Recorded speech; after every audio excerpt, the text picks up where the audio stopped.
Hai, balik lagi di channel YouTube aku. Bajunya ini lagi ya. Karena satu momen bikin videonya banyak, harus diputus-putus lah dengan tema yang berbeda gitu. Saking sibuknya kerja gitu kan. Jadi disempetin. Ya, kali ini aku bakal ngebahas soal obat.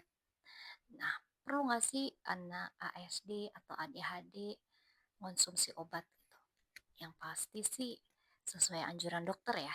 Nggak bisa kita meresepkan anak kita atau diri kita sendiri. Nah, mmm, kapan kita atau anak kita mengkonsumsi obat?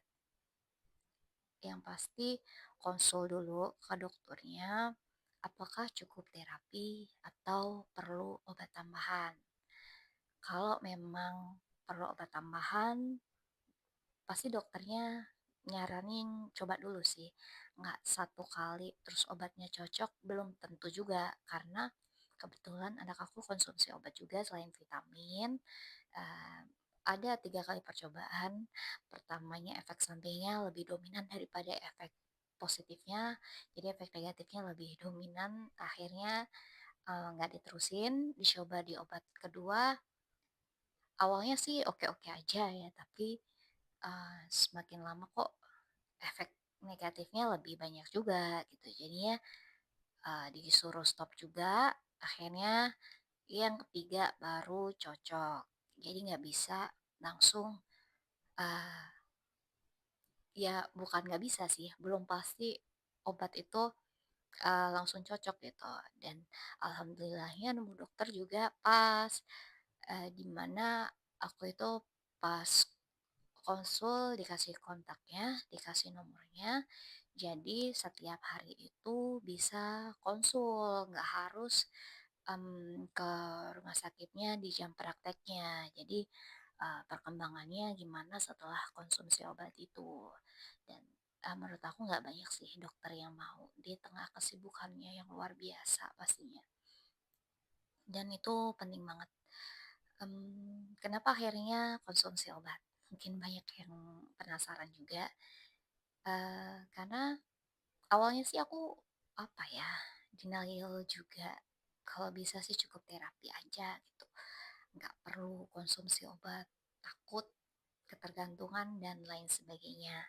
Cuman karena usianya juga semakin bertambah, akhirnya oke lah, bismillah dicoba gitu dengan, kesepakatan suami juga, nanti perkembangannya gimana, bisa konsul lagi ke depannya. Selain itu juga memang, ada indikasi untuk menyakiti diri sendiri.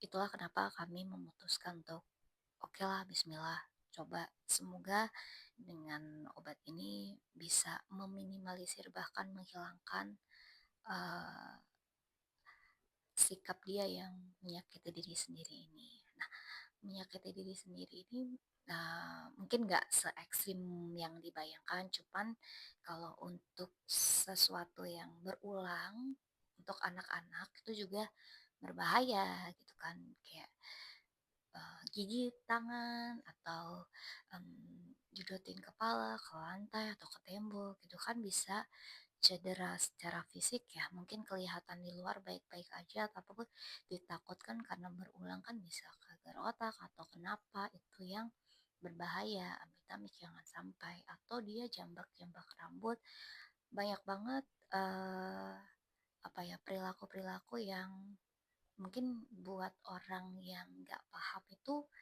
eee, kenapa nih sampai kayak gitu. Cuman, dengan anak-anak seperti anak aku itu, bisa jadi dia merasa lebih, setelah melakukannya, merasa lebih nyaman. Nah, itu yang harus dihindari karena kan sangat berbahaya. Jadi, kalau boleh saran, kalau anak-anak di sekitar, kalian atau anak bapak ibu yang nonton seperti itu, konsul aja, jangan ragu.